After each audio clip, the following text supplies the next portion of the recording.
Of Mice and Men by John Steinbeck, Chapter 5. One end of the great barn was piled high with new hay, and over the pile hung the 4-talon Jackson fork suspended from its pulley. The hay came down like a mountain slope to the other end of the barn, and there was a level place as yet unfilled with the new crop. At the sides, the feeding racks were visible, and between the slats, the heads of the horses could be seen. It was Sunday afternoon.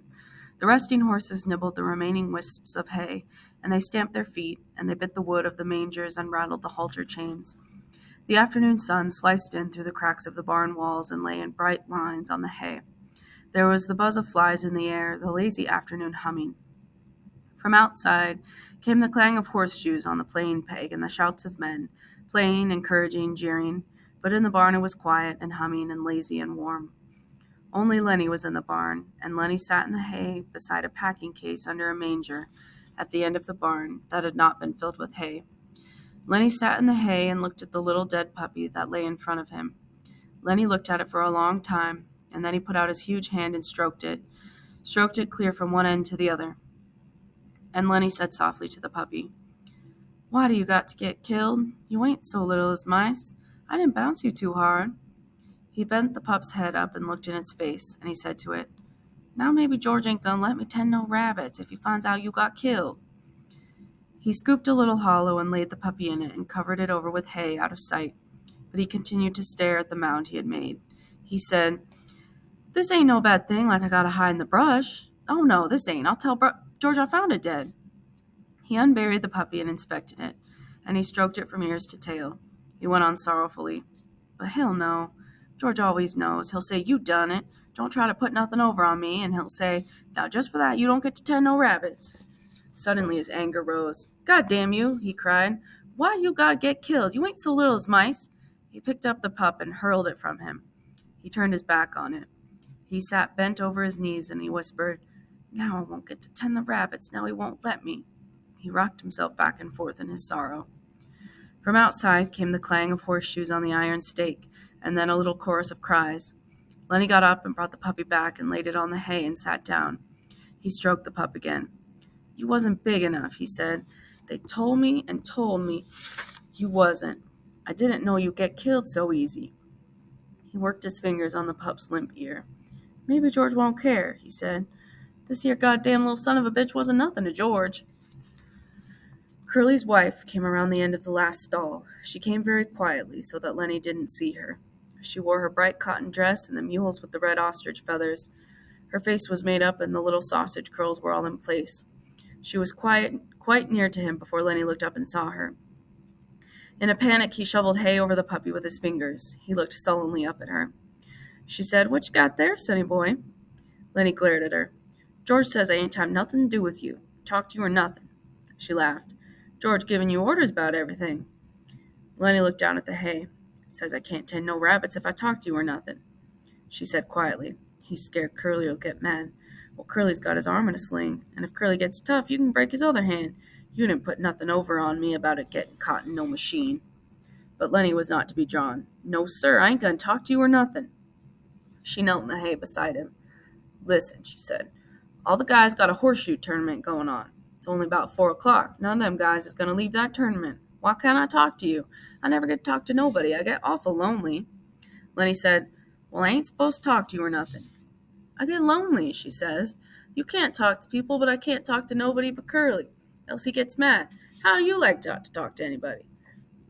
Lenny said, "Well, I ain't supposed to. George is scared I'll get in trouble." She changed the subject. "What you got covered up there?" And all of Lenny's woe came back on him. "Just my pup," he said sadly. "Just my little pup." And he swept the hay from on top of it. "Why, he's dead," she cried. "He was so little," said Lenny. "I was just playing with him, and he made like he was gonna bite me, and I made like I was gonna smack him, and I done it, and then he was dead." She consoled him. "Don't you worry none. He was just a mutt. You can get another one easy. The whole country's full of mutts." "It ain't that so much," Lenny explained miserably. "George ain't gonna let me tend no rabbits now." "Why don't he?" "Well, he said if I done any more bad things, he ain't gonna let me tend the rabbits." She moved closer to him, and she spoke soothingly. "Don't you worry about talking to me. Listen to the guys yell out there. They got $4 bet in that tournament. None of them gonna leave till it's over. If George sees me talking to you, he's gonna give me hell, Lenny said cautiously. He told me so. Her face grew angry. What's the matter with me? She cried. Ain't I got a right to talk to nobody? What do they think I am, anyways? You're a nice guy. I don't know why I can't talk to you. I ain't doing no harm to you. Well, George says you'll get us in a mess. Ah, nuts, she said. What kind of harm am I doing to you? Seems like they ain't. None of them cares how I gotta live. I tell you, I ain't used to living like this. I could have made something of myself. She said darkly, Maybe I will yet. And then her words tumbled out in a passion of communication as though she hurried before her listener could be taken away. I lived right in Salinas, she said. Come there when I was a kid. Well, a show come through, and I met one of the actors. He says I could go with that show. But my old lady wouldn't let me. She says 'cause I was only 15. But the guy says I coulda. If I went, I'd have been living like this, you bet. Lenny stroked the pup back and forth. We gonna have a little place, and rabbits, he explained. She went on with her story quickly before she could be interrupted. Another time I met a guy, and he was in pictures. Went out to the Riverside Dance Palace with him. He says he was going to put me in the movies. Says I was a natural. As soon as he got back to Hollywood, he was going to write to me about it. She looked closely at Lenny to see whether she was impressing him. I never got that letter, she said. I always thought my old lady stole it. Well, I wasn't going to stay no place where I couldn't get nowhere and make something myself. And where they stole your letters, I asked her if she stole it too, and she says no. So I married Curly. Met him out to the Riverdale Dance Palace that same night. She demanded, You listening? Me? Sure. Well, I ain't told this to nobody before. Maybe I oughtn't to. I don't like Curly. He ain't a nice fella. And because she had confided in him, she moved closer to Lenny and sat beside him. Could have been in the movies and had nice clothes, all them nice clothes like they wear, and I could have sat in them big hotels and had pictures took of me. When they had them previews, I could have went to them and spoke on the radio, and it wouldn't have cost me a cent because I was in the picture. And all them nice clothes like they wear, because this guy says I was a natural. She looked up at Lenny, and she made a small grand gesture with her arm and hand to show that she could act. The fingers trailed after her leading wrist, and her little finger stuck out grandly from the rest. Lenny sighed deeply. From outside came the clang of a horseshoe on metal, and then a chorus of cheers. Somebody made a ringer, said Curly's wife.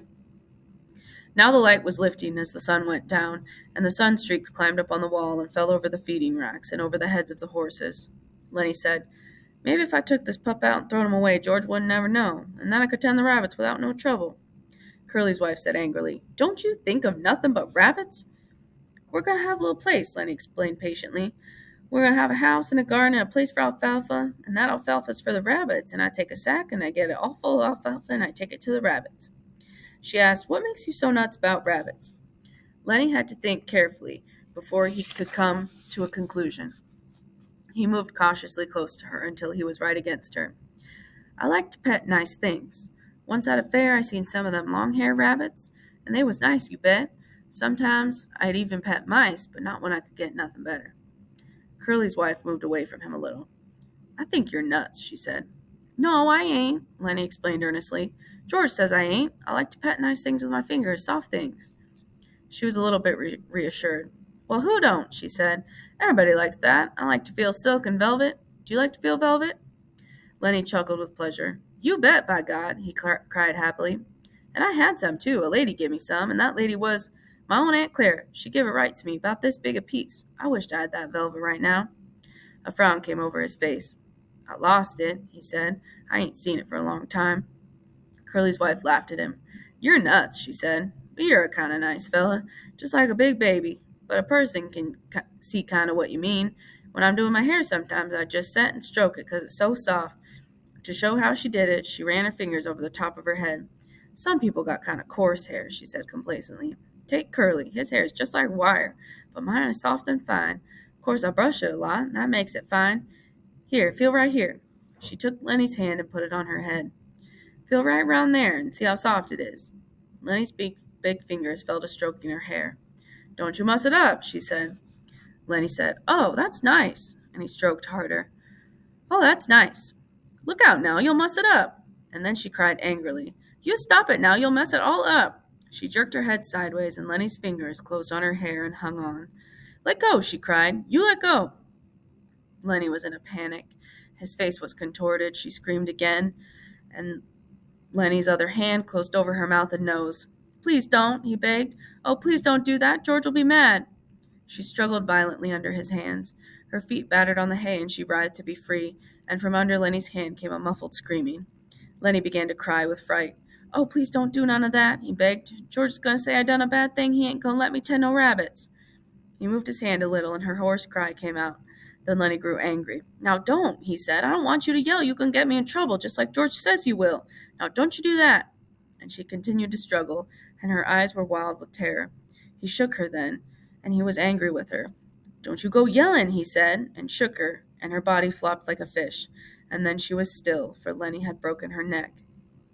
He looked down at her, and carefully he removed his hand from over her mouth, and she lay still.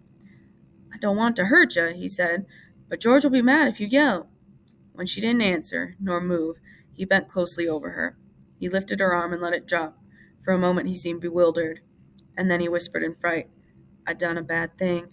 I done another bad thing." He pawed up the hay until it partially covered her.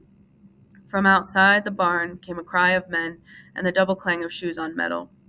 For the first time, Lenny became conscious of the outside. He crouched down in the hay and listened. "I done a real bad thing," he said. "I shouldn't have did that.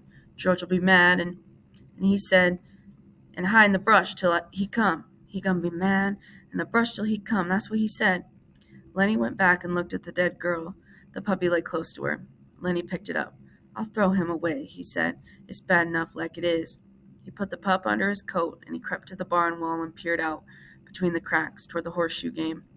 And then he crept around the end of the last manger and disappeared. The sun streaks were high on the wall by now, and the light was growing soft in the barn. Curly's wife lay on her back, and she was half covered with hay. It was very quiet in the barn, and the quiet of the afternoon was on the ranch. Even the clang of the pitched shoes, even the voices of the men in the game seemed to grow more quiet. The air in the barn was dusky in advance of the outside day. A pigeon flew through the open hay door and circled and flew out again. Around the last stall came the shepherd bitch, lean and long, with heavy hanging dugs. Halfway to the packing box where the puppies were, she caught the dead scent of Curly's wife, and the hair rose along her spine. She whimpered and cringed to the packing box and jumped in among the puppies. Curly's wife lay with a half covering of yellow hay, and the meanness and the plannings and the discontent and the ache for attention were all gone from her face. She was very pretty and simple, and her face was sweet and young. Now her rouged cheeks and her reddened lips made her seem alive and sleeping very lightly. The curls, tiny little sausages, were spread on the hay behind her head, and her lips were parted. As happens sometimes, a moment settled and hovered, and remained for much more than a moment. And sound stopped and movement stopped for much, much more than a moment. Then gradually time awakened again, and moved sluggishly on. The horses stamped on the other side of the feeding racks, and the halter chains clinked. Outside, the men's voices became louder and clearer. From around the end of the last stall, old Candy's voice came. "Lenny," he called. "Oh, Lenny, you in here? I've been figuring some more. Tell you what we can do, Lenny." Old Candy appeared around the end of the last stall. "Oh, Lenny," he called again, and then he stopped, and his body stiffened. He rubbed his smooth wrist on his white stubble whiskers. "I didn't know you was here," he said to Curly's wife. When she didn't answer, he stepped closer. "You wanted to sleep out here," he said disapprovingly, and then he was beside her, and "Oh, Jesus Christ!" He looked about helplessly, and he rubbed his beard, and then he jumped up and went quickly out the barn. But the barn was alive now. The horses stamped and snorted, they chewed the straw of their bedding, and they clashed the chains of their halters. In a moment Candy came back, and George was with him. George said, "What was it you wanted me to see me about?" Candy pointed at Curly's wife. George stared. "What's the matter with her?" he asked. He stepped closer, and then he echoed Candy's words. "Oh, Jesus Christ!" He was down on his knees beside her. He put his hand over her heart, and finally, when he stood up, slowly and stiffly, his face was as hard and tight as wood, and his eyes were hard. Candy said, "What done it?" George looked coldly at him. "Ain't you got any idea?" he asked, and Candy was silent. "I should have knew," George said hopelessly. "I guess maybe way back in my head I did." Candy asked, "What we gonna do now, George? What we gonna do now?" George was a long time in answering. "Guess we gotta tell the guys. I guess we gotta get him and lock him up. We can't let him get away while the poor bastard will starve." And he tried to reassure himself. "Maybe they'll lock him up and be nice to him." But Candy said excitedly, "We ought to let him get away. You don't know that Curly. Curly gonna want to get him lynched. Curly'll get him killed. George watched Candy's lips. Yeah, he said at last. That's right, Candy will, and the other guys will. And he looked back at Curly's wife. Now Candy spoke his greatest fear. You and me can get that little place, can't we, George? You and me can go there and live nice, can't we, George? Can't we? Before George answered, Candy dropped his head and looked down at the hay. He knew. George said softly, I think I knowed from the very first. I think I knowed we never do her. He used to like to hear about it so much, I got to thinking maybe we would. Then, it's all off? Candy asked sulkily. George didn't answer his question. George said, I'll work my month and take my $50 and I'll stay all night in some lousy cat house or I'll sit in some pool room every day till everybody goes home. And then I'll come back and work another month and I'll have $50 more. Candy said, He's such a nice fella. I didn't think he'd do nothing like this. George still stared at Curly's wife. Lenny never done it in meanness, he said. All the time he done bad things, but he never done one of 'em mean. He straightened up and looked back at Candy. Now listen, we gotta tell the guys. They gotta bring him in, I guess. There ain't no way out. Maybe they won't hurt him. He said sharply, I ain't gonna let him hurt Lenny. Now you listen. These guys might think I was in on it. I gotta go in the bunkhouse. Then in a minute, you come out and tell the guys about her, and I'll come along and make like I never seen her. Will you do that so the guys won't think I was in on it? Candy said, Sure, George. Sure, I'll do that. Okay, give me a couple minutes then, and you come running out and tell like you just found her. I'm going now. George turned and went quickly out of the barn. Old Candy watched him go. He looked helplessly back at Curly's wife, and gradually his sorrow and his anger grew into words. You goddamn tramp, he said viciously. You done it, didn't you? I suppose you're glad. Everybody knowed you messed things up. You wasn't no good. You ain't no good now, you lousy tart. He sniveled, and his voice shook. I could have hoed in the garden and washed the dishes for them guys. He paused and then went on in a sing-song, and he repeated the old words. If there was a circus or a baseball game, we would have just went to her. Just said to hell with work and went to her. Never asked nobody say so. And they'd have been a pig and chickens, and in the winter, the little fat stove and the rain coming, and us just setting there. His eyes blinded with tears, and he turned and went weakly out of the barn, and he rubbed his bristly whiskers with his wrist stump. Outside, the noise of the game stopped. There was a rise of voices in question, a drum of running feet, and the men burst into the barn. Slim and Carlson and young Whit and Curly and Crooks, keeping back out of attention range. Candy came in after them, and last of all came George. George had put on his blue denim coat and buttoned it, and his black hat was pulled down low over his eyes. The men raced around the last stall. Their eyes found Curly's wife in the gloom. They stopped and stood still and looked.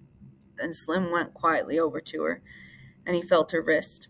One lean finger touched her cheek, and then his hand went under her slightly twisted neck, and his fingers explored her neck. When he stood up, the men crowded near, and the spell was broken. Curly came suddenly to life. I know who done it, he cried. That big son of a bitch done it. I know he done it. Why, everybody else was out there playing horseshoes. He worked himself into a fury. I'm going to get him. I'm going for my shotgun. I'll kill the big son of a bitch myself. I'll shoot him in the guts. Come on, you guys. He ran furiously out of the barn. Carlson said, I'll get my Luger, and he ran out too. Slim turned quietly to George. I guess Lenny done it all right, he said. Her neck's bust. Lenny could have did that. George didn't answer, but he nodded slowly. His hat was so far down on his forehead that his eyes were covered. Slim went on. Maybe like that time in Weed you was telling about. Again, George nodded. Slim sighed. Well, I guess we gotta get him. Where do you think he might have went? It seemed to take George some time to free his words. He would have went south, he said. We come from north, so he would have went south. I guess we gotta get him, Slim repeated. George stepped close. Couldn't we maybe bring him in and they'll lock him up? He's nuts, Slim. He never done this to be mean. Slim nodded. We might, he said. If we could keep Curly in, we might, but Curly's want to shoot him. Curly's going to want to shoot him. Curly's still mad about his hand. And suppose they lock him up and strap him down and put him in a cage. That ain't no good, George. I know, said George. I know. Carlson came running in. The bastard stole my Luger, he shouted. It ain't in my bag. Curly followed him, and Curly carried a shotgun in his good hand. Curly was cold now. All right, you guys, he said. The guy's got a shotgun. You take it, Carlson, and when you see him, don't give him no chance. Shoot for his guts. That'll double him over. Whit said excitedly, I ain't got a gun. Curly said, you go into Soledad and get a cop. Get Al Wilts. He's the deputy sheriff. Let's go now. He turned suspiciously on George. You're coming with us, fella. Yeah, said George. I'll come. But listen, Curly, the poor bastard's nuts. Don't shoot him. He didn't know what he was doing. Don't shoot him, Curly cried. He got Carlson's Luger. Of course we'll shoot him. George said weakly, Maybe Carlson lost his gun. I seen it this morning, said Carlson. No, it's been took. Slim stood looking down at Curly's wife. He said, Curly, maybe you better stay here with your wife. Curly's face reddened. I'm going, he said. I'm going to shoot the guts out of that big bastard myself, even if I only got one hand. I'm going to get him. Slim turned to Candy. You better stay here with her then, Candy. The rest of us better get going. They moved away. George stopped a moment beside Candy, and they both looked down at the dead girl until Curly called, You, George, you stick with us so we don't think you had nothing to do with this. George moved slowly after them, and his feet dragged heavily. And when they were gone, Candy squatted down in the hay and watched the face of Curly's wife. Poor bastard, he said softly. The sound of the men grew fainter. The barn was darkening gradually, and in their stalls the horses shifted their feet and rattled the halter chains. Old Candy lay down in the hay and covered his eyes with his arm.